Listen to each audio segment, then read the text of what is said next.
วัสดีครับผมบัญชาวิชัยดิษฐ์ครับ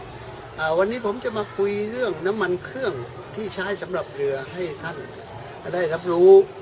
ประเด็นแรกก็คือน้ำมันเครื่องพวกนี้จะต้องผ่านมาตรฐานขององค์การสากลซึ่งทั่วโลกรับรองเป็นมาตรฐานเดียวที่ใช้ในประเทศสหรัฐอเมริกา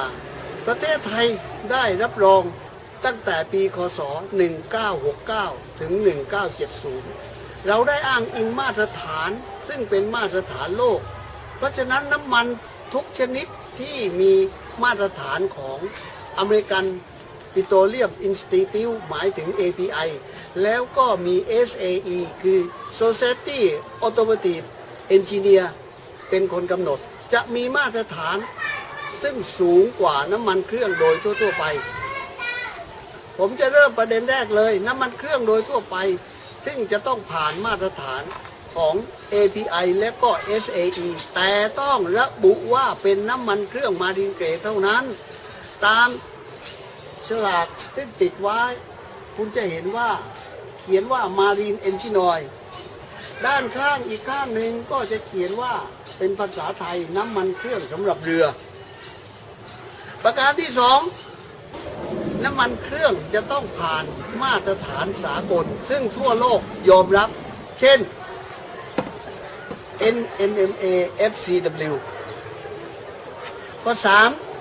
3ข้อนี้สำคัญมากครับ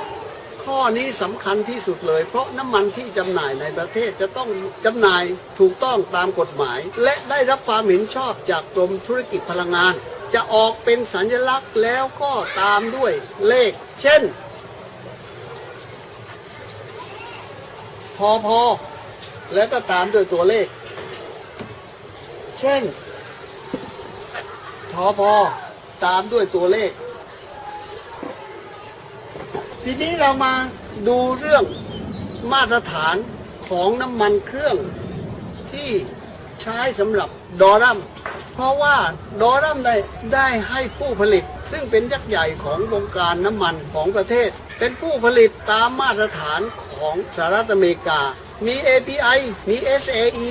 แล้วก็ FCW ถูกต้องทุกอย่างเพราะฉะนั้นน้ำมันเครื่องดอรัมเนี่ยคุณถึงมั่นใจได้เลยว่าถ้าคุณใช้น้ำมันเครื่องดอรัมไม่ว่าเกรดอะไรจะเป็นการคุ้มค่าที่สุดเพราะยืดอายุเครื่องยนต์ลดภาระในการซ่อมแซมในการบำรุงแล้วก็ประหยัดเชื้อเพลิงสำหรับมาตรฐานที่ผมได้เล่าให้ฟังถ้าท่านต้องการข้อมูลเพิ่มเติมท่านสามารถที่จะเข้าไปในเว็บไซต์ได้ตามหน้าจอและก็ท่านที่ใช้ Facebook ก็สามารถที่จะกดเข้าไปได้ตามหน้าจอเช่นกันยังมีอีกข้อหนึ่งคือคำถามถ้าท่านสงสัยไม่ว่าจะเป็นคุณสมบัติที่ยัง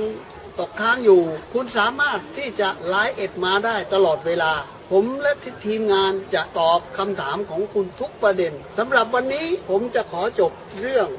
น้ำมันเครื่องหวังว่าข้อมูลที่ให้ท่านไปเนี่ยคงจะทำให้ท่านมีความรู้ตัดสินใจในการเลือกใช้น้ำมันเครื่องเรือที่ถูกต้องผมบัญชาวิชัยดิษฐ์ขออนุญาตลาท่านไปก่อน